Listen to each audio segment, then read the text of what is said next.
السلام علیکم لسنرز۔ خوف و اسرار کی سرزمین مصر سے ایک نئی خوفناک اور پراسرار واقعہ سے بھرپور کہانی سنتے ہیں جس کا عنوان ہے قیدی ہاتھ۔ تو آئیے شروع کرتے ہیں۔ رومانوں اسرار کی سرزمین مصر مجھے ہمیشہ سے بہت پسند رہی ہے، اور یہی وجہ ہے کہ میں نے اپنے بہت سے ماہ و سال وہاں بسر کیے اور مصر کے کئی قدیم اور جدید شہروں سے وابستہ داستانوں کو رقم کرنا میرا مقدر قرار پایا۔ یہ اس زمانے کا واقعہ ہے جب میں پروفیسر وان ہیلر کے ساتھ شہنشاہوں کی وادی میں واقع الکرناک کے قدیم کھنڈروں کی کھدائی میں حصہ لے رہا تھا۔ ہمارا کیمپ شہر قاہرہ سے خاصی دوری پر تھا۔ میں اپنے ساتھ قاہرہ سے ایک مصری خادم لے کر آیا تھا جو الکرناک کو اپنا گھر کہتا تھا، اور اس کی وجہ یہ تھی کہ زمانہ قدیم میں اس کے آباء و اجداد الکرناک کے معبد میں پروہت کے فرائض انجام دیتے تھے۔ گزشتہ 18 مہینوں سے میں اور پروفیسر وان ہیلر ہم دونوں شہنشاہوں کی وادی کے مقابر اور الکرناک کے معبد میں پائی جانے والی تحریروں پر کندہ عبارتوں کے مومی چربے تیار کرتے تھے۔ اس طویل عرصے میں یہ مصری خادم ہمہ وقت ہم لوگوں کے ساتھ رہتا۔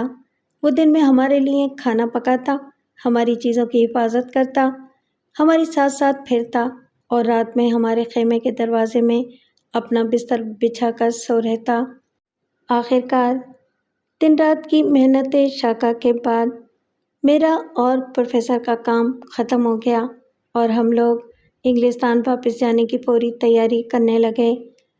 وہ الکرناک کے کھنڈروں میں ہماری آخری رات تھی۔ پروفیسر وان ہیلر اپنے بستر پر دراز ہو چکے تھے اور میں بھی سونے کی تیاری کر رہا تھا کہ میرا مصری خادم میرے قریب آیا اور اس نے سرگوشی کرتے ہوئے کہا کہ وہ مجھے تنہائی میں ایک چیز دینا چاہتا ہے۔ پھر اس نے خواہش ظاہر کی کہ میں اس کے ساتھ کھنڈروں میں چلوں۔ میں چند لمحوں تک کچھ سوچتا رہا اور پھر اس کے ساتھ چلنے کے لیے اٹھ کھڑا ہوا۔ ہم دونوں کیمپ سے باہر آئے۔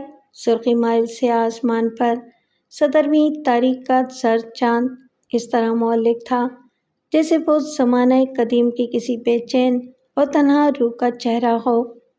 ہوائیں کھنڈروں میں گزرتے ہوئے لمحوں کا نوحہ پڑھ رہی تھیں اور میں اپنے مصری خادم کے ساتھ اونچے نیچے پتھروں پر قدم جماتا ہوا آگے بڑھ رہا تھا۔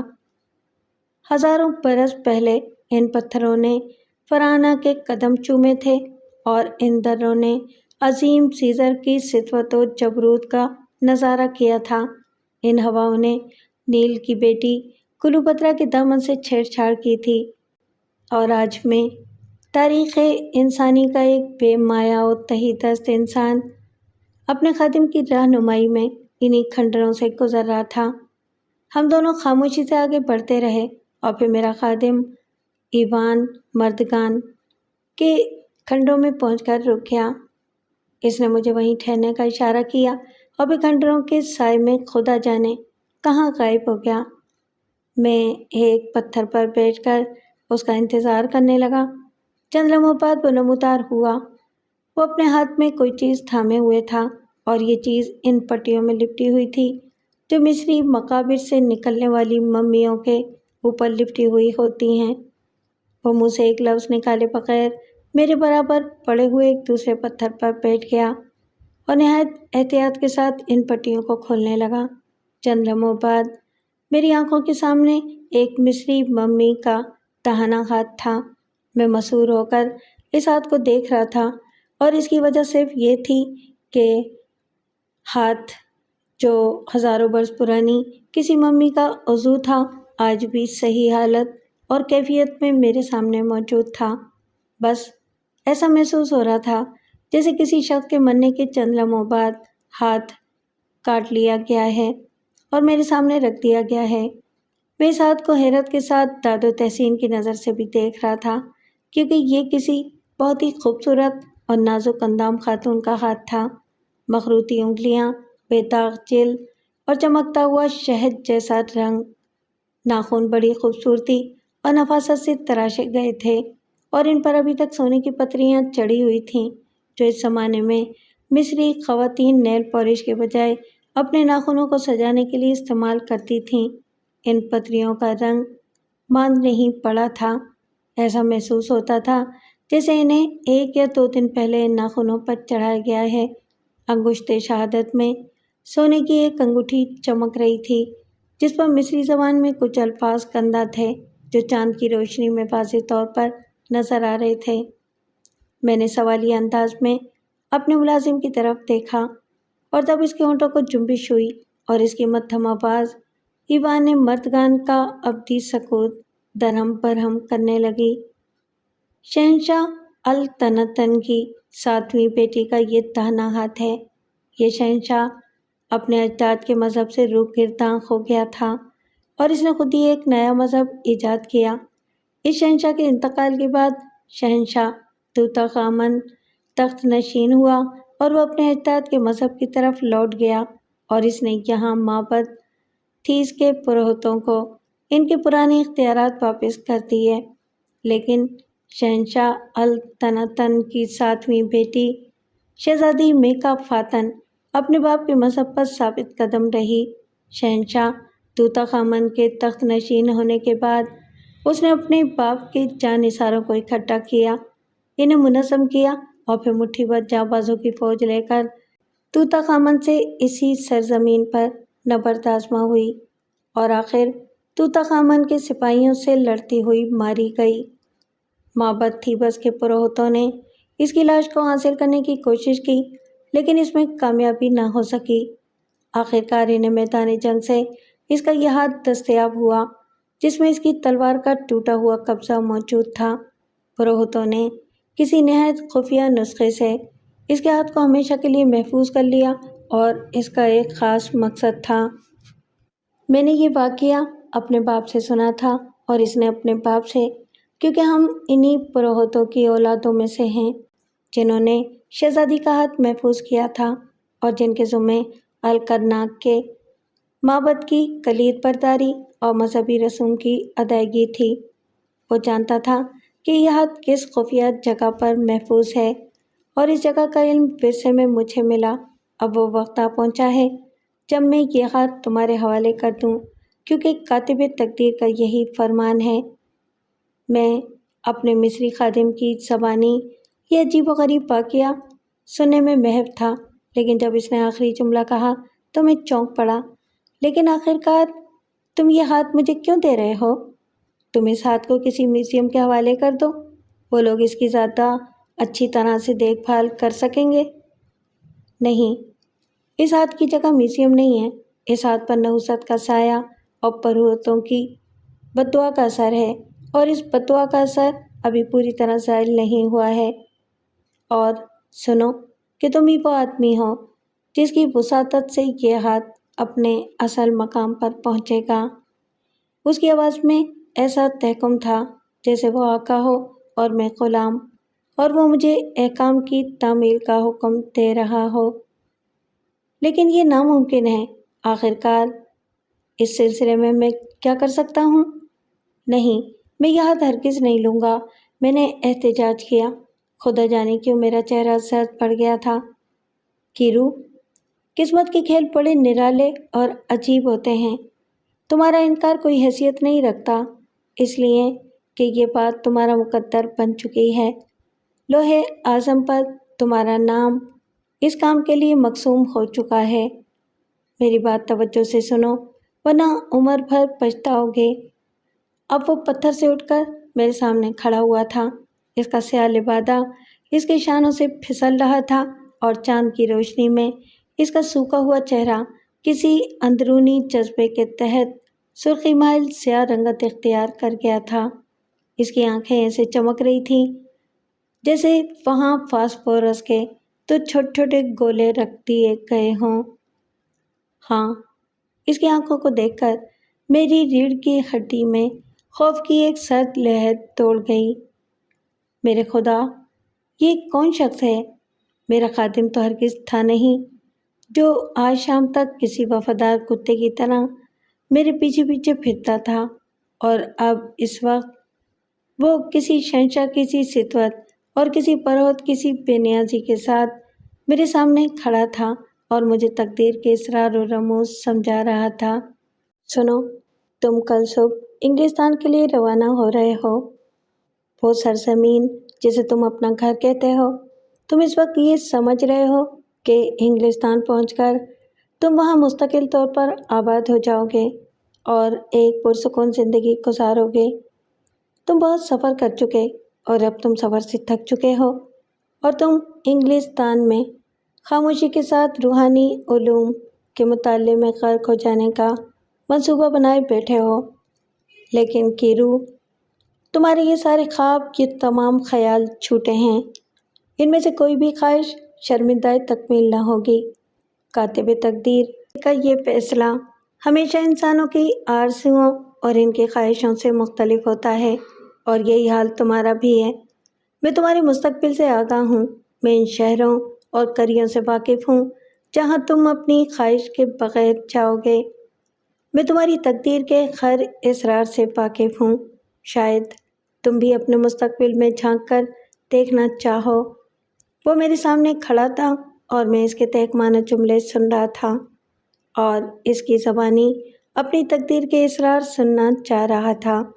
وہ چند لمحوں تک خاموشی سے میری طرف دیکھتا رہا اور اس کی آواز ایک بار پھر ایوان مردگان کے سکوت میں رخنہ اندازی کرنے لگی۔ سکون اور آرام تمہاری تقدیر میں نہیں۔ تم کہیں سکون سے نہیں بیٹھ سکو گے، تم کہیں گھر نہیں بنا سکو گے، کوئی شہر اور کوئی ملک بھی تمہارا گھر نہ ہوگا۔ تم سب انگلستان روانہ ہونے والے ہو اور جب تم اپنے گھر پہنچو گے تو تمہیں پتہ چلے گا کہ مصر میں تمہارے طویل قیام کے دوران تمہاری ساری جمع پونجی لٹ چکی ہے اور تمہارے پاس کچھ بھی باقی نہیں رہا ہے، اور پھر تم ملازمت کی تلاش میں نکلو گے، لیکن کوئی مناسب ملازمت تمہیں مل نہ سکے گی، اور آخرکار تم علم روحانیت کے معمولی سے استاد بننے پر مجبور ہو جاؤ گے، اور تم خود ہی جانتے ہو کہ اس علم کے بارے میں لوگوں کے خیالات کس قدر برے اور تکلیف دہ ہیں، اور یہ بھی تمہاری تقدیر ہے کہ تم ہی اس عظیم علم کو گھٹیا قسم کے جوتشیوں اور نجومیوں کی چنگل سے چھڑوا کر اس سے دنیا میں ایک مناسب اور محترم مقام دلواؤ گے، اور پھر اسی علم کی وجہ سے تم اس روئے زمین کے شہنشاہوں، فرما رواؤں اور عظیم افراد کی قربت حاصل کرو گے۔ تم ایک نہ ختم ہونے والے سفر پر نکلو گے اور ہر ملک اور ہر سرزمین کی اندھے کی پراسرار قوتیں تمہیں آواز دیں گی اور تم نہ چاہتے ہوئے بھی وہاں جانے پر مجبور ہو جاؤ گے۔ اصل میں ہم سب تقدیر کے غلام ہیں۔ ہم اس کی آہنی زنجیروں میں اس طرح جکڑے ہوئے ہیں کہ اپنی مرضی سے سر ہلانا بھی ہمارے امکان میں نہیں۔ اور کیرو، میں تمہیں یہ بتا دوں کہ تم تقدیر کے بہت چہیتے غلام ہو، اور اسی لیے وہ تم سے بڑے خاص اور اہم کام لینا چاہے گی۔ اس خوبصورت ہاتھ پر نحوست کا سایہ ابھی تک منڈلا رہا ہے۔ اس ہاتھ کو جو بددعائیں دی گئی تھیں، ان کا اثر ابھی تک زائل نہیں ہوا ہے۔ شہزادی کے جسم کے بارے میں بہت بعد میں پتہ چلا تھا کہ وہ شہنشاہ الطنطن کے مقبرے میں دفن ہے، اور عنقریب یہ مقبرہ کھولا جائے گا اور ساتھ ہی شہزادی کی ممی بھی منظر عام پر آئے گی۔ اس ہاتھ کو یہ بددعا دی گئی تھی کہ وہ جلد یا بدیر دنیا کے تمام بڑے ملکوں میں لے جایا جائے گا اور عام طور پر اس کی نمائش کی جائے گی، اور اس ہاتھ کو اس وقت تک سکون نصیب نہیں ہوگا جب تک کہ ایک جنگ عظیم کے بعد توتا خامن کا مقبرہ دریافت نہ ہو جائے، اور تقدیر نے تمہیں اس کام کے لیے منتخب کیا ہے۔ تم اس ہاتھ کو لے کر دنیا کے ہر کونے میں پھرو گے۔ تقریباً 1 سال بعد تمہارے نہ ختم ہونے والے سفر کا آغاز ہوگا۔ سفر کے آغاز پر پہلے تم شمالی امریکہ کا سفر اختیار کرو گے، اور پھر تقدیر تمہیں کشاں کشاں اس قرۂ ارض پر لیے لیے پھرے گی۔ تم یہ ہاتھ اپنے ساتھ لے جاؤ گے اور مختلف ممالک کے شہنشاہوں اور فرما رواؤں کو یہ ہاتھ دکھاؤ گے، اور ان کے عوام کے لیے ایسے مواقع فراہم کرو گے کہ وہ اس ہاتھ کو دیکھ سکیں، اور پھر دنیا ایک عظیم جنگ کی لپیٹ میں آ جائے گی، اور اس جنگ میں مصر بھی ایک اہم کردار ادا کرے گا۔ لیکن افسوس، میں اس بارے میں کچھ زیادہ نہیں جانتا۔ اور پھر اس جنگ کے اختتام پر چند سرفرے غیر ملکی شہنشاہ توتخ آمن کا مقبرہ کھولنے میں کامیاب ہو جائیں گے، اور جس شام یہ مقبرہ کھولا جائے گا، اسی شام اس ہاتھ کو دی جانے والی بد دعا کا اثر زائل ہو جائے گا، اور شہزادی کی روح جو اس ہاتھ میں اسیر ہے آزاد ہو جائے گی اور اپنے اصل مقام پر لوٹ جائے گی۔ کیرو، غور سے سنو۔ جب تک یہ ہاتھ تمہارے پاس ہے، تم اس کے محافظ ہو۔ اپنے مختلف سفروں کے دوران تمہیں بہت سارے خطرات کا سامنا کرنا پڑے گا، اور تم ان تمام خطرات سے بچتے رہو گے جب تک تم اس ہاتھ کی حفاظت کا وعدہ وفا کرتے رہو گے۔ آؤ اور شریف آدمیوں کی طرح مجھ سے وعدہ کرو کہ تم اس بد نصیب کے ہاتھ کی ہر قیمت پر حفاظت کرو گے۔ میں کسی شہزادہ آدمی کی طرح اپنی جگہ سے اٹھا اور ایک لفظ کہے بغیر میں نے بڑے احترام سے اس کے سامنے سر جھکا دیا۔ نہیں، یہ کافی نہیں۔ تم جو ایوان مردگان کے کھنڈروں میں کھڑے ہو، اپنے خدا کے سامنے اس بات کا عہد کرو کہ تم اس ہاتھ کی ہر قیمت پر حفاظت کرو گے۔ اس کے لہجے میں ایسا تحکم تھا جو شہنشاہوں کو ہی نصیب ہوتا ہے۔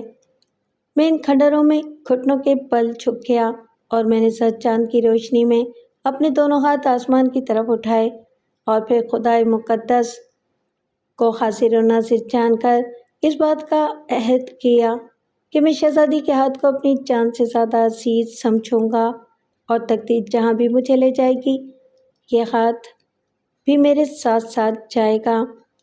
میں آہستہ آہستہ سیدھا ہوا، اور اس نے وہ خوبصورت ہاتھ میرے ہاتھ میں دے دیا۔ میں نے جھک کر ان دھجیوں کو اٹھایا جو اس ہاتھ پر پہلے سے لپٹی ہوئی تھیں، اور انہیں دوبارہ اس ہاتھ پر لپیٹ دیا۔ میرا مصری خادم کہیں کھنڈروں میں غائب ہو چکا تھا۔ میں نے اس کی تلاش بیکار سمجھی اور خود اپنے خیمے کی طرف چل پڑا۔ وہاں پہنچ کر میں نے دیکھا کہ پروفیسر پان ہیلر اپنے بستر کے بجائے فرش پر بیٹھے ہوئے اپنا باقی ماندہ سامان باندھ رہے ہیں۔ شاید گھر جانے کی خوشی میں انہیں نیند نہیں آئی تھی، اور وہ یہ کام کرنے بیٹھ گئے تھے۔ انہوں نے میرے ہاتھ میں موجود اس چیز کی طرف کوئی توجہ نہ دی۔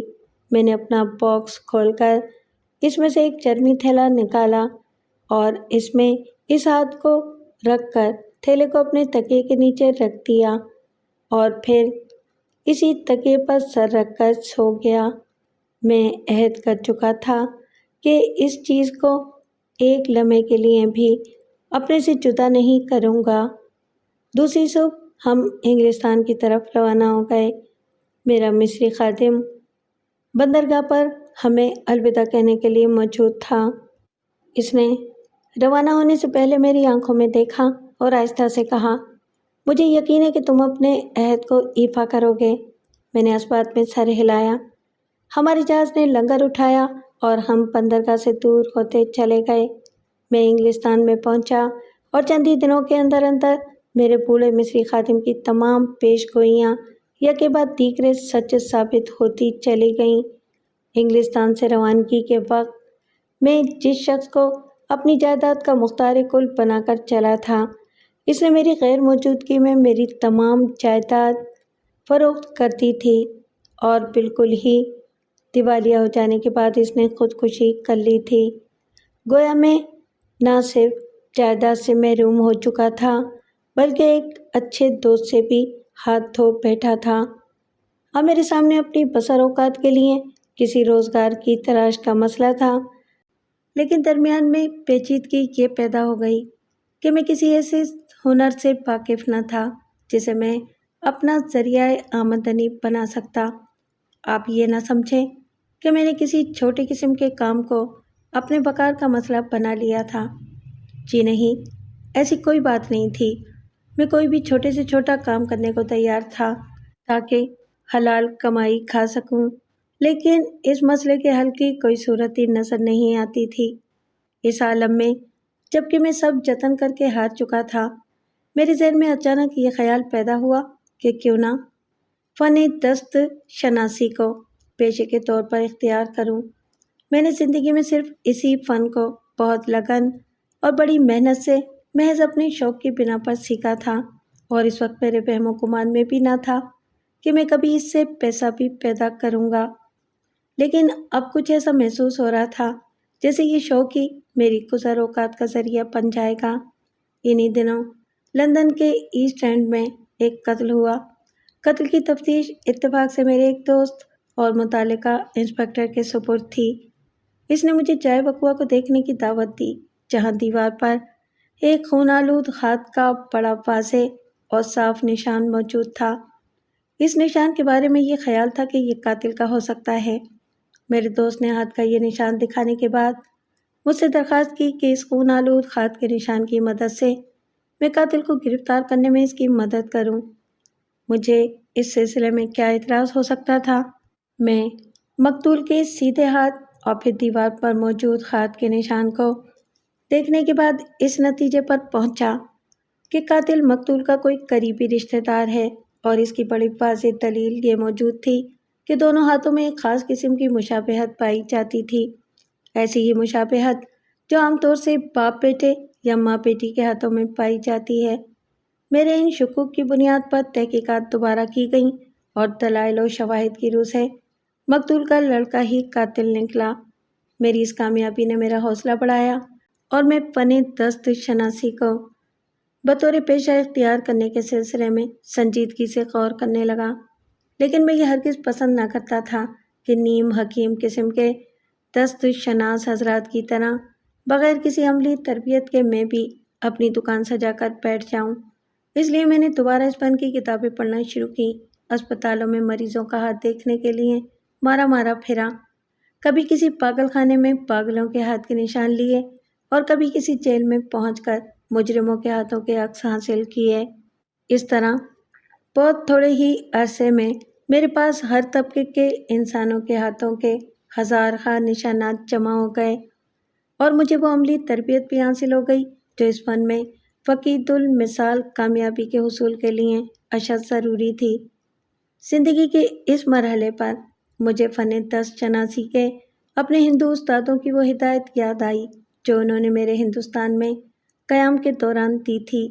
ان لوگوں نے مجھے ریکھاؤں کا علم سکھانے کے ساتھ ہی اس بات کی بھی تنبیہ کی تھی کہ اگر میں کبھی اس فن کو پیشے کے طور پر اختیار کروں تو پھر اس عزم اور خیال کے ساتھ کہ میں عمر بھر اسی پیشے سے وابستہ رہوں گا اور زندگی کے بقیہ سال اسی کے لیے تحقیق و تجسس میں گزار دوں گا۔ میں نے کافی سوچ بچار کے بعد تہیہ کر لیا کہ میں اس فن میں کامل دستگاہ حاصل کروں گا، اور پھر عمر بھر میں بھول کر بھی کسی دوسرے پیشے کو اختیار نہیں کروں گا۔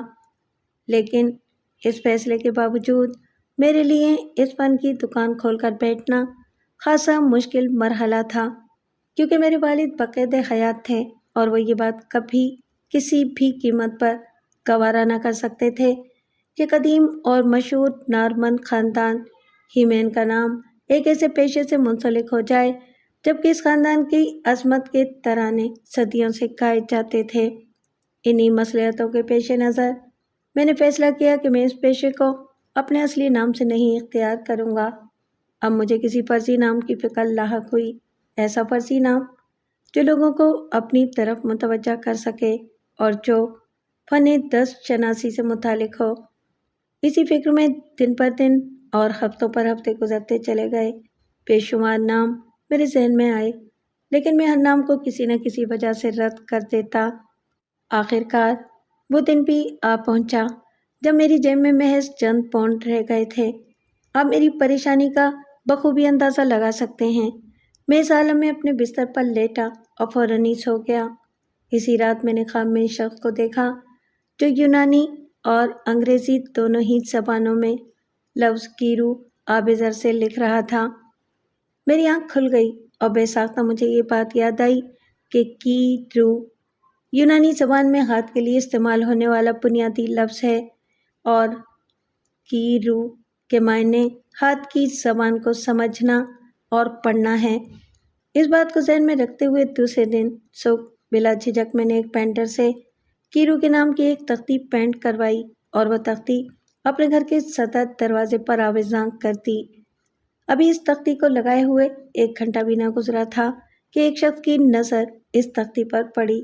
یہ شخص یونانی زبان میں ورک رکھتا تھا اور اسی لیے وہ میرا نام پڑھنے کے فوراً بعد میرے پاس پہنچا۔ اس شخص کا ہاتھ بہت غیر معمولی ہاتھ تھا۔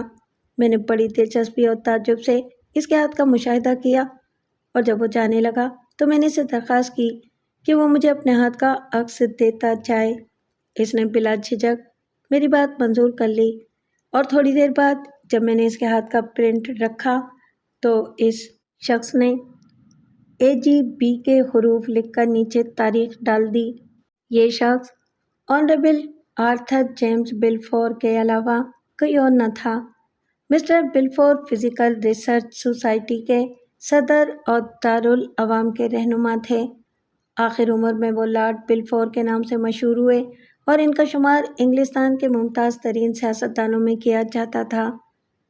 رائٹ آنریبل بلفور نے اسی رات ایک عظیم الشان ڈنر پارٹی میں شرکت کی اور وہاں موجود اپنے دوستوں سے فن دست شناسی میں میری مہارت کا بہت مؤثر انداز میں ذکر کیا، اور یہ انہی کی داد و تحسین کا نتیجہ تھا کہ دوسرے دن میرا گھر مملکت انگلستان کے چنیدہ اور مشہور حضرات و خواتین سے بھرا ہوا تھا۔ لندن میں ایک بہت کامیاب سیزن گزارنے کے بعد کسی نامعلوم قوت نے مجھے نیو یارک کی سمت کھینچنا شروع کیا اور اس طرح میری کوچہ گردی کی اس داستان کا آغاز ہوا جس کے تحت میں نے ریاستہائے متحدہ امریکہ کی ہر ریاست کا دورہ کیا۔ اس کے بعد میں چین گیا، وہاں سے جاپان پہنچا اور اس کے علاوہ دنیا کے بیشتر ممالک میں گھومتا رہا، کبھی یہاں اور کبھی وہاں۔ میں جہاں جہاں بھی پہنچا مصری شہزادی کا وہ ہاتھ ہر لمحہ میرے ساتھ رہا اور مجھے سرزمین مصر پر کھائی ہوئی اپنی قسم یاد رہی۔ یہ ہاتھ ارغوانی رنگ کے کشن پر ہر وقت میری نشست کے برابر رکھا رہتا۔ سینکڑوں اور ہزاروں افراد میرے پاس اپنا ہاتھ دکھانے آتے اور اس ہاتھ کی کہانی بھی سنتے۔ آپ کو شاید یاد ہو میرے مصری خادم نے مجھ سے یہ بھی کہا تھا کہ یہ ہاتھ میرے محافظ کا کام دے گا اور شدید خطرات میں پڑنے کے باوجود میری جان اس کی وجہ سے بچتی رہے گی۔ کوتاہی دامہ اس بات کی اجازت نہیں دیتی کہ میں ان تمام خطرات کا تذکرہ کروں جن سے میں دوچار ہوا، مگر زندہ سلامت بچ نکلا۔ اس کے باوجود میں چند واقعات ضرور گوش گزار کروں گا تاکہ آپ کو بھی صحیح صورتحال کا صحیح اندازہ ہو سکے۔ ایک دفعہ ہوٹل آڈیٹوریم شکاگو میں ایک شخص نے رات کے اندھیرے میں مجھے لوٹنے کی کوشش کی۔ وہ میری گھڑی اور نوٹوں سے بھرا ہوا بٹوا اٹھا چکا تھا کہ اندھیرے میں اس کا ہاتھ میرے سرانے رکھے ہوئے شہزادی کے ہاتھ سے چھو گیا۔ اس نے شدت خوف سے دونوں چیزیں پھینک دیں اور اس طرح بھاگا کہ پھر اس نے پلٹ کر ہی نہ دیکھا۔ اسی طرح ایک دوسرے موقع پر میں جنوبی امریکہ کا دورہ کر رہا تھا۔ میں جس ہوٹل میں ٹھہرا ہوا تھا وہ آگ کی لپیٹ میں آ گیا۔ ہر طرف افراتفری مچی ہوئی تھی، لوگ اپنے اپنے کمروں سے نکل کر باہر کی طرف بھاگ رہے تھے۔ میں بھی اپنی جان بچانے کے لیے باہر نکلا۔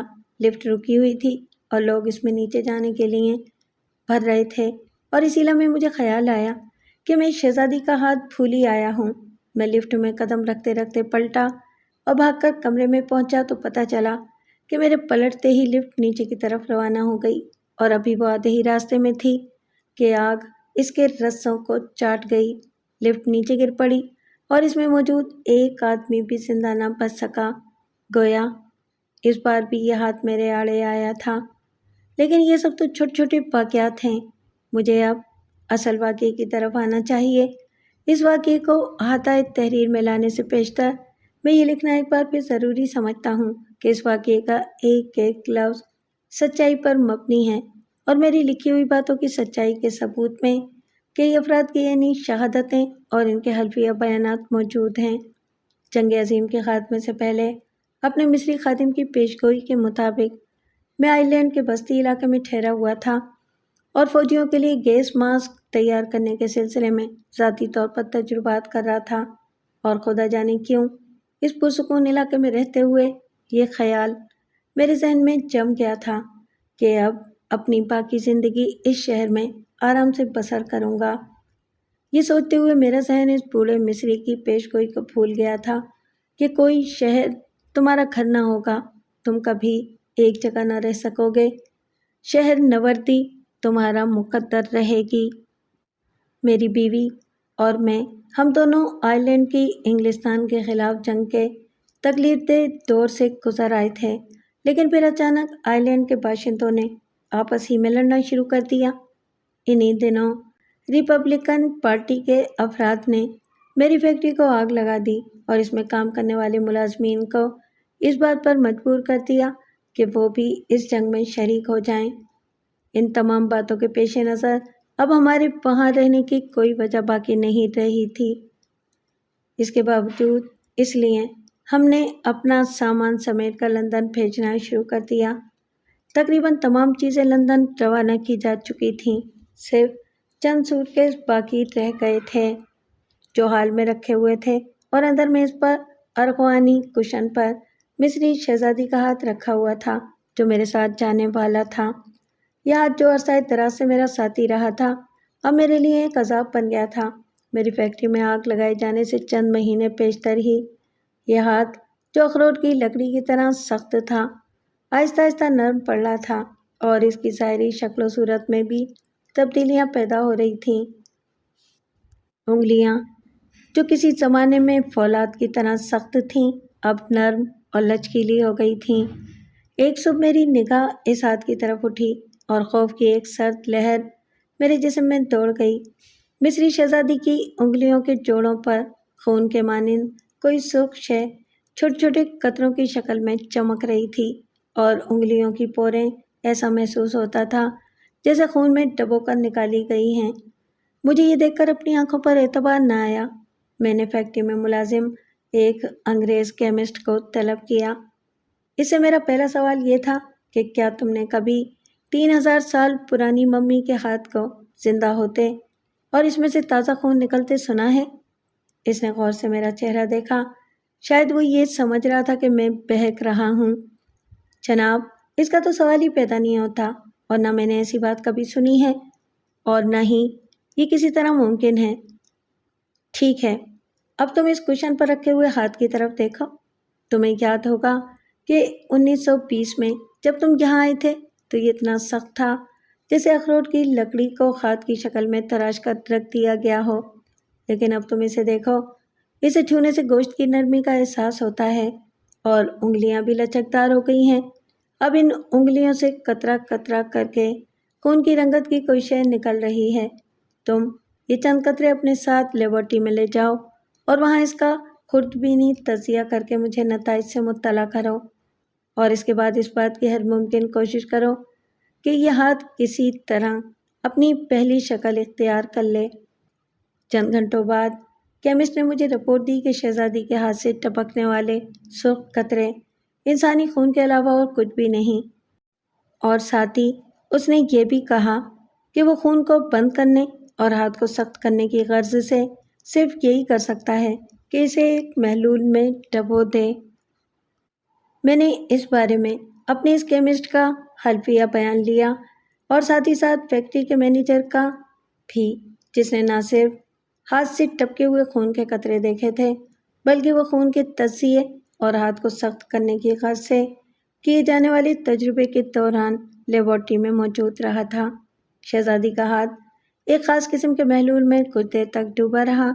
اس کے بعد نہ صرف اس سے خون کے قطرے ٹپکنا بند ہو گئے بلکہ آہستہ آہستہ وہ اپنی پرانی حالت پر لوٹ آیا، اور میں نے دوبارہ اس ہاتھ کو کشن پر رکھ دیا۔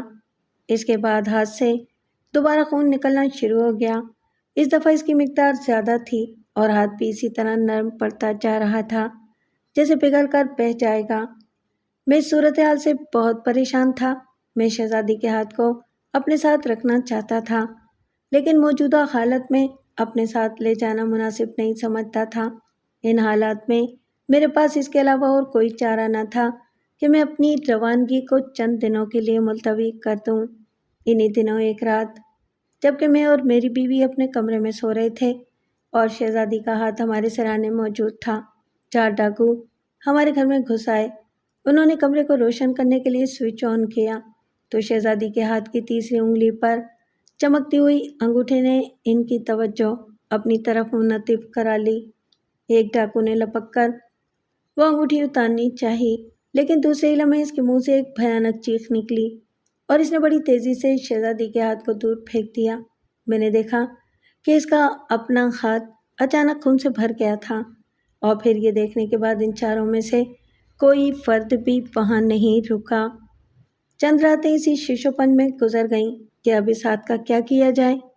آخر کار میں نے اور میری بیوی نے مل کر یہ فیصلہ کیا کہ حال میں موجود آتش دان میں آگ روشن کر کے ہم اپنے اس 30 سالہ پرانے ساتھی کو جلا کر راکھ کر دیں۔ وہ ماہ اکتوبر کی آخری رات تھی جب میں نے مصری شہزادی کا ہاتھ نذر آتش کرنے کا فیصلہ کیا۔ یہ فیصلہ کرتے ہوئے مجھے یا میری بیوی کو یہ بات قطعاً یاد نہ رہی کہ یہ 31 اکتوبر کی شب ہے، حالانکہ یہ بہت اہم تاریخ تھی کیونکہ اسی شب کو ہالووین کہا جاتا ہے، اور اسی شب کے بارے میں لوگوں کا اعتقاد ہے کہ مردہ افراد کی روحیں شب آزاد کرتی جاتی ہیں اور وہ عالم بالا چھوڑ کر کرۂ ارضی پر آنے اور اپنے دوستوں اور عزیزوں تک پہنچنے کی مجاز ہوتی ہیں۔ میری بیوی نے آتش دان میں آگ روشن کی اور پھر ہم دونوں یہ سوچ کر کہ ابھی آگ کے اچھی طرح بھڑکنے میں قدرے دیر ہے، اپنے گھر کے سامنے لگے ہوئے باغیچے میں ٹہلنے لگے۔ ہمارا یہ بنگلہ ایک چھوٹی سی پہاڑی پر واقع تھا۔ وہ 14ویں کی شب تھی، روشن چاند کی کرنوں سے چہار اطراف اجالا پھیلا ہوا تھا، اور ہمارے گھر سے 30 میل دور جنوب میں واقع ٹیپریری کے پہاڑ دلکش چاندنی میں نہائے ہوئے نیلگوں آسمان سے باتیں کرتے نظر آ رہے تھے۔ خدا معلوم کس طرح ہم دونوں کی گفتگو کا رخ مصر کی سرزمین کی طرف مڑ گیا، جہاں صرف میں نے ہی نہیں بلکہ میری بیوی نے بھی اپنی زندگی کے کئی سال بسر کیے تھے۔ ہم دونوں گفتگو کرتے ہوئے یہ نقشہ کھینچنے لگے کہ تھیبس میں واقع معبد کے کھنڈرات میں اس وقت رات کیسی لگ رہی ہوگی، اور اسی لمحے میری نظروں کے سامنے اس رات کا منظر گھوم گیا جب میرے مصری خادم نے یہ ہاتھ میرے حوالے کیا تھا جسے ہم تھوڑی دیر بعد آگ کی نظر کرنے والے تھے۔ اس خیال کے ساتھ ہی میرے ذہن میں اس کا وہ جملہ گونجنے لگا جب اس نے کہا تھا کہ ایک عظیم جنگ کے اختتام پر یہ ہاتھ تمہاری ملکیت میں نہ رہ سکے گا اور مقید شہزادی کی روح آزاد ہو کر اپنے مسکن کی جانب لوٹ جائے گی۔ اس جملے کی یاد کے ساتھ ہی مجھے خیال آیا کہ واقعی میرے مصری خادم کی یہ پیش گوئی بھی سچ ثابت ہوتی نظر آ رہی ہے، کیونکہ یہ ہاتھ جس طرح پگھل رہا تھا اور نرم پڑ رہا تھا، اس کی بنا پر میں اسے اپنے ساتھ رکھنے پر قادر نہ تھا، اور اب شاید وہ وقت آ پہنچا تھا کہ وہ ہاتھ جو 30 سال سے ہمہ وقت ہمارے ساتھ رہا مجھ سے جدا ہو جائے۔ ہم دونوں بہت دیر تک باغیچے کی روش پر ٹہلتے رہے۔ جب ہم واپس گھر کے اندر داخل ہوئے تو رات کا گجر بج چکا تھا اور رات بھیگ چلی تھی۔ حال میں داخل ہوتے ہی ہم دونوں کی نظر کھڑکیوں پر پڑی جنہیں ہمارے خادموں نے کھلا چھوڑ دیا تھا، اور میز پر انواع اقسام کے کھانے چنے ہوئے تھے۔ تب ہم دونوں کو پہلی مرتبہ احساس ہوا کہ آج ہالووین کی شب ہے۔ ہمارے خادموں نے آئرش رسم کے مطابق آزاد اروا کی ضیافت کے لیے میز سجائی تھی اور کھڑکیاں کھلی چھوڑ دی تھیں۔ یہ خیال آتے ہی مجھے ایک عجیب سا احساس ہوا اور میں نے آہستگی سے ہال کا دروازہ بند کر دیا۔ آتش دان میں آگ بھڑک رہی تھی اور اس طرح روشن تھی کہ حال میں اچھی خاصی روشنی پھیل گئی تھی، اس لیے ہم دونوں نے بتی جلانے کی بھی ضرورت محسوس نہیں کی۔ میری بیوی حال میں رکھے ہوئے ایک بڑے لکڑی کے صندوق پر بیٹھ گئی جو صبح ہمارے ساتھ لندن روانہ ہونے والا تھا۔ میں دوسرے کمرے میں جا کر مصری شہزادی کا ہاتھ اٹھا لایا۔ میرے دل پر ایک عجیب سی اداسی اپنا تسلط جما رہی تھی، شاید میں اس ہاتھ کو جلانے کے خیال سے جذباتی ہو رہا تھا۔ مجھے ایسا محسوس ہو رہا تھا کہ جیسے میں اپنے کسی بہت پرانے دوست اور ساتھی کو الوداع کہہ رہا ہوں۔ میں تھکے تھکے قدموں سے آگے بڑھا، آتش دان کے سامنے جھکا اور ہاتھ کو آگ میں ڈالنے ہی والا تھا کہ میری بیوی چیخ اٹھی، کیرو کیرو، ذرا ایک منٹ ٹھہرو، اس ہاتھ کو آگ میں ڈالنے سے پہلے ہمیں کوئی دعا پڑھنی چاہیے، ذرا سوچو تو صحیح۔ یہ خوبصورت اور نازک ہاتھ آج سے ہزاروں برس پہلے مصری دیوتاؤں کے سامنے کس طرح بارہا دعا کے لیے اٹھا ہوگا۔ میرے خیال میں ہمیں خدا سے شہزادی کی روح کو قرار و سکون بخشنے کی التجا کرنی چاہیے۔ یہ عجیب اتفاق ہے کہ اس وقت مجھے مصری کتاب مردگان کی چند سطریں بے ساختہ یاد آ رہی ہیں۔ میں انہی کو دہراتی ہوں۔ وہ میرے قریب آ کر آتش دان کے سامنے جھک گئی اور اس نے اپنی نرم اور پرسوز آواز میں پڑھنا شروع کیا۔ اس نے آخری سطر آہستہ آہستہ کئی بار دہرائی اور جب کمرے میں سکوت پھیل گیا تو میں نے وہ ہاتھ آگ میں رکھ دیا۔ میں نے ہاتھ کو جیسے ہی بھڑکتی ہوئی آگ میں رکھا، کئی شعلے اپنی سرخ زبانیں نکالے ہوئے لپکے اور اسے تیزی سے چاٹنے لگے اور فوراً ہی فضا میں ان مسالہ جات کا خوشبودار دھواں پھیلنے لگا جن میں ڈبو کر اس ہاتھ کو محفوظ کیا گیا تھا۔ ہم دونوں صندوق پر بیٹھے اس ہاتھ کو جلتے اور راکھ ہوتے ہوئے دیکھتے رہے۔ چند لمحوں بعد وہاں آگ کی سرخی کے علاوہ اور کچھ باقی نہیں رہا تھا۔ ہم دونوں ایک ساتھ اٹھے اور اپنے کمرے میں جا کر کچھ دیر سونے کی کوشش کی، لیکن ابھی ہم نے اوپری منزل کو جانے والی پہلی ہی سیڑھی پر قدم رکھا تھا کہ ایک آواز نے ہمارے قدم تھام لیے۔ وہ ایک گرم اور پرسکون رات تھی، ہوا بند تھی اور ہمارے گھر کے ارد گرد لگے ہوئے درختوں اور پھول پودے تک ساکت و صامت کھڑے تھے۔ اس کے باوجود ہم نے ایسی آواز سنی جیسے ہوا کے تند و تیز جھکڑ سطح دروازے پر سر پٹک رہے ہوں اور انہیں کھولنے کی کوشش کر رہے ہوں، اور پھر فوراً ہی حال کے بند دروازے بھی ہوا کے جھکڑ سے ہلنے لگے۔ ہم دونوں ابھی کچھ سمجھ بھی نہ پائے تھے کہ شاہ بلوط کے بنے ہوئے دیو پیکر دروازے ایک ہیبت ناک آواز کے ساتھ کھل گئے۔ کھلے ہوئے دروازے کے باہر کوئی نہ تھا، سامنے چاند کی کرنیں ناچ رہی تھیں اور دروازہ کھلنے کے ساتھ ہی کمرہ اچانک خنک ہو گیا تھا۔ حالانکہ رات گرم تھی، کھلے ہوئے دروازے سے ہمیں پورچ صاف نظر آ رہا تھا جہاں عشق پیچاں کی بیلیں ایک محراب سی بنا رہی تھیں اور اس محراب کے قریب کوئی واقعہ رونما ہو رہا تھا، کوئی شے شکل اختیار کر رہی تھی۔ خوف اور دہشت نے ہماری زبان گنگ کر دی تھی اور حواس معطل کر دیے تھے۔ ہمیں اپنی آنکھوں پر یقین نہیں آ رہا تھا، شاید یہ خواب تھا، لیکن نہیں۔ ہماری نگاہوں کے سامنے کوئی روح، شکل اور جسم اختیار کرنے کی کوشش کر رہی تھی۔ پھر یہ شے پورچ سے ہال کی طرف بڑھی، وہ آہستہ آہستہ ہماری سمت آ رہی تھی اور ساتھ ہی شکل اختیار کر رہی تھی۔ ہال کے وسط میں پہنچ کر اس نے ایک عورت کا روپ اختیار کر لیا۔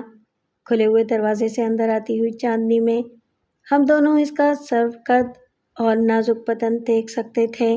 ہمیں اس کا چہرہ اور اس کی ایک ایک جنبش نہایت صاف طور پر نظر آ رہی تھی۔ وہ چاندنی میں اس طرح نہائی کھڑی تھی جیسے اس کی تخلیق چاند کی کرنوں سے ہوئی ہو۔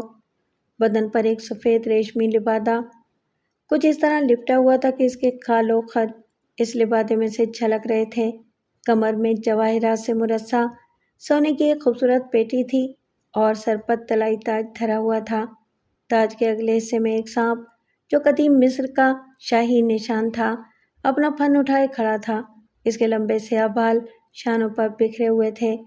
وہ نیم خوابیدہ کتابی چہرہ جس کی پیشانی سے شاہی وقار خویدہ تھا، یاقوتی ہونٹوں پر بکھرا ہوا مسحور کن تبسم، سراپے سے اٹھتی ہوئی خوابناک مہک، اور وہ آنکھیں ہلال ابروؤں کے نیچے روشن پردوز سیاہ غلافی آنکھیں جیسے ستارے پلک جھپکائیں، جیسے جگنو جگمگائیں۔ ان دونوں آنکھوں نے میری آنکھوں میں جھانکا اور میں لرز کر رہ گیا۔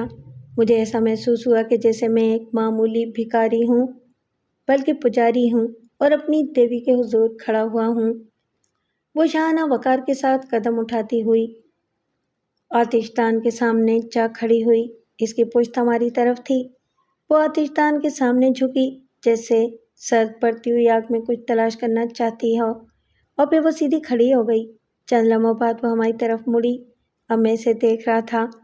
اس کے چہرے پر کیف و انبساط کا تاثر موجود تھا۔ اس کے یاقوتی لب کچھ اس طرح ہلے جیسے وہ مجھ سے مخاطب ہونا چاہتی ہو، لیکن آواز نے حال میں چھائے ہوئے سکوت کو نہ توڑا۔ وہ ایک ادائے دل بری سے آگے بڑھی۔ اس کے سفید لبادے کا پچھلا حصہ فرش پر گھسٹ رہا تھا اور اس کی سرسراہٹ مجھے سنائی دے رہی تھی۔ چند ثانیے بعد وہ میرے سامنے کھڑی تھی۔ اس نے اپنی بوجھل پلکیں اٹھائیں اور میری طرف دیکھ کر اپنے خوبصورت سر کو ہلکی سی چنبش دی۔ ہونٹوں میں لرزش پیدا ہوئی اور حال میں ایک نقرئی قہقہے نے جلد ترنگ بجا دیا۔ اس نے مسکراتے ہوئے مجھے دیکھا اور پھر اس دل فریب اور دل نواز ساحرہ نے، جسے چھونے اور پانے کی آرزو خدا جانے کتنے شہزادوں اور شہنشاہوں کے دلوں میں مچلی ہوگی، اپنا خوشنما اور مغرور سر ہولے سے میرے سامنے خم کیا، آہستہ سے مڑی اور دھیرے دھیرے چلتی ہوئی خال سے باہر نکل گئی۔ پھر میری آنکھوں نے اسے چاند کی کرنوں میں روشن غبار بن کر تحلیل ہوتے دیکھا۔ میں کسی سحرزدہ انسان کی طرح خدا جانے کب تک چاندنی سے بھرے ہوئے پورش کو دیکھتا رہا جہاں وہ گم ہو گئی تھی۔ پھر میری بیوی نے میرے دونوں شانے پکڑ کر مجھے جھنڈوڑا۔ میں نے جسے خواب سے اسے چونک کر دیکھا، وہ چلی گئی۔ میری بیوی نے ہذیانی انداز میں اپنا جملہ دہرایا اور تب مجھے احساس ہوا کہ شہزادی کی آمد خواب نہیں حقیقت تھی۔ ہم دونوں تھوڑی دیر تک اسی طرح سحرزدہ کھڑے رہے۔ اب اوپر جا کر سونے کی کوشش کرنا بیکار سی بات تھی۔ نیند ہم دونوں کی آنکھوں سے غائب ہو چکی تھی۔ ہم دونوں لرزتے ہوئے قدموں سے واپس آئے اور اسی صندوق پر بیٹھ گئے۔ لمحے گزرتے رہے اور میرے تخیل کے سمندر میں وہ دو آنکھیں ڈوبتی اور ابھرتی رہیں۔ صبح کی آمد کے ساتھ ہی ہم دونوں کی کھوئی ہوئی ہمت بھی لوٹ آئی۔ میں نے آتش دان کی راکھ کریدی تو مصری شہزادی کے ہاتھ کی سوختہ ہڈیاں بکھری ہوئی تھیں۔ میں نے بڑی احتیاط کے ساتھ ان کا ایک ایک ٹکڑا سمیٹ کر شیشے کے مرتبان میں محفوظ کر لیا اور اس وقت سے میں نے عہد کر لیا کہ جب بھی میں مصر واپس گیا ان جلی ہوئی ہڈیوں کو اپنے ساتھ لے جاؤں گا اور وادی شاہاں کے کسی بھی قبرستان میں انہیں باحفاظت دفن کر دوں گا۔ راکھ کریدتے ہوئے مجھے سونے کی وہ انگوٹھی بھی ملی جو شہزادی کے بریدہ ہاتھ میں ہر وقت چمکتی رہتی تھی۔ آگ نے اس انگوٹھی کی خوبصورتی اور آب و تاب پر کوئی اثر نہیں ڈالا تھا۔ میں نے بڑے احترام سے وہ انگوٹھی اٹھائی، اس پر جمی ہوئی راکھ کو اپنی آستین سے صاف کیا اور مجھے ایسے محسوس ہوا جیسے یہ شہزادی کی طرف سے میرا انعام ہے۔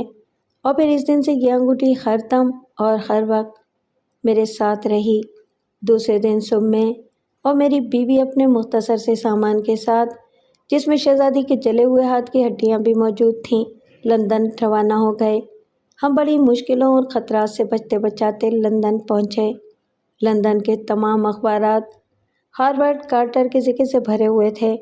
کارٹر نے مصر میں کھدائی کے دوران وادی شاہاں میں توتا خامن کے مقبرے کو جانے والی سیڑھیاں دریافت کر لی تھیں، اور جس تاریخ کو یہ سیڑھیاں دریافت ہوئی تھیں وہ اس دن کے فوراً بعد کی تاریخ تھی جب ہم نے آئرلینڈ میں شہزادی کے خط کو نظر آتش کیا تھا۔ اتفاق سے ہم دونوں کو بھی عجیب معلوم ہوا اور اس کا تذکرہ ہم لوگوں نے اپنے کئی دوستوں سے بھی کیا۔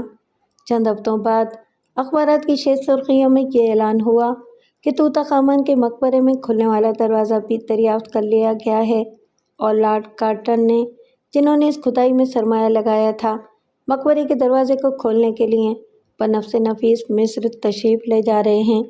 جس دن یہ خبر اخبارات میں شائع ہوئی ہے، اسی رات میری بیوی اور میں مصری شہزادی کے کمرے میں بیٹھے ہوئے تھے۔ میں آئرلینڈ میں پیش آنے والے واقعات اپنی یادداشت میں درج کر رہا تھا اور میری بیوی مصری شہزادی کی اس پینٹنگ پر تکمیلی عمل کر رہی تھی جو اس نے آئرلینڈ میں ہونے والے واقعات کے پیش آنے کے بعد تخلیق کرنی شروع کی تھی۔ ہم دونوں کام کے ساتھ ہی ساتھ اس حیرتناک واقعے کے بارے میں گفتگو بھی کرتے جا رہے تھے۔ اچانک ہم دونوں کو احساس ہوا کہ آتش دان میں دیکھتی ہوئی آگ کے باوجود کمرے میں خنکی کی لہر دوڑ گئی، اور پھر ٹیبل پر رکھے ہوئے برقی لیمپ کی روشنی آہستہ آہستہ مدھم ہوتی چلی گئی، یہاں تک کہ اس میں صرف دیکھتے انگارے جتنی روشنی رہ گئی۔ ہم دونوں نے ایک دوسرے کو حیرت سے دیکھا، اور عین اسی وقت ڈائننگ ٹیبل کے قریب کسی شے نے اچانک حوالہ اختیار کر لیا۔ وہ میرے سامنے کھڑی تھی، وہی پاگل کر دینے والی آنکھیں میری آنکھوں میں جھانک رہی تھیں اور میں کسی سیر زدہ انسان کی طرح اسے دیکھ رہا تھا۔ اس نے اپنا سیدھا ہاتھ اٹھایا، انگشت شہادت نے میرے سامنے رکھے ہوئے کاغذ اور قلم کی طرف اشارہ کیا اور مجھے ایسا محسوس ہوا جیسے وہ مجھے کچھ لکھنے کی ہدایت دے رہی ہے۔ میں نے قلم اٹھایا اور پھر میرے ذہن میں بے ساختہ جو باتیں ابھر رہی تھیں میں نے قلم پر داشتہ لکھتا چلا گیا۔ مجھے ایسا محسوس ہو رہا تھا جیسے کوئی غیر مرئی طاقت مجھے یہ حروف اور جملے لکھنے پر مجبور کر رہی ہو۔ اور پھر وہ کمرے کی نیم تاریک فضا میں تحلیل ہو گئی۔ برقی لیمپ یکدم پھر سے روشن ہو گیا اور کمرے کی خنکی بھی دور ہو گئی۔ میں نے چونک کر اپنی بیوی کی طرف دیکھا جس کی آنکھوں سے وحشت برس رہی تھی، اور پھر میری نظریں کاغذ پر لکھی ہوئی سطروں پر دوڑنے لگیں۔ یہ لارڈ کارنانوروون کے نام ایک تنبیہ تھی، اور اس تنبیہ میں کہا گیا تھا کہ اگر انہوں نے اس ہدایت پر عمل کرنے سے گریز کیا تو وہ مقبرے کے اندر ہی زخمی ہو جائیں گے اور ایک ایسی بیماری میں مبتلا ہو جائیں گے جو انہیں مصر کی سرزمین پر ہی موت سے ہمکنار کر دے گی۔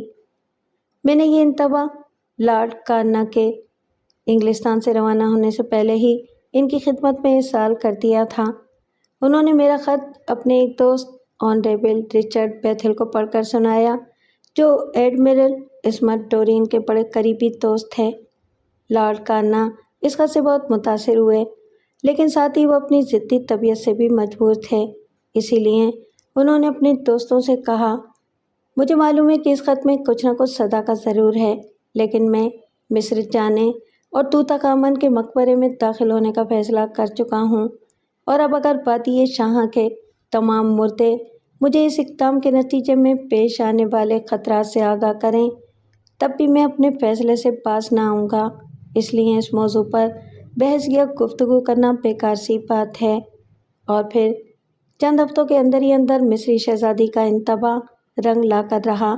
پوری دنیا اس حقیقت سے واقف ہے کہ لارڈ کارنانوروون نے طوطا خامن کے مقبرے سے بے شمار چیزیں نکال کر انگلستان روانہ کی، اور عین اس زمانے میں جبکہ وہ شہرت و عظمت کے بلند ترین مینار پر کھڑے ہوئے تھے، طوطا خامن کے مقبرے میں ایک چھوٹے سے کیڑے نے ان کی پیشانی پر اپنا ڈنک مارا، اور خدا بہتر جانتا ہے اس حقیر سے بھنگے میں وہ کون سا ایسا زہر موجود تھا جو ان کے خون میں اس صورت سے پھیلا کہ مصر کے نام پر ترین ڈاکٹروں کی سر توڑ کوششوں کے باوجود لارڈ کارنانوروون طوطا خامن کے مقبرے سے بہت تھوڑے فاصلے پر موت کی آغوش میں سو گئے۔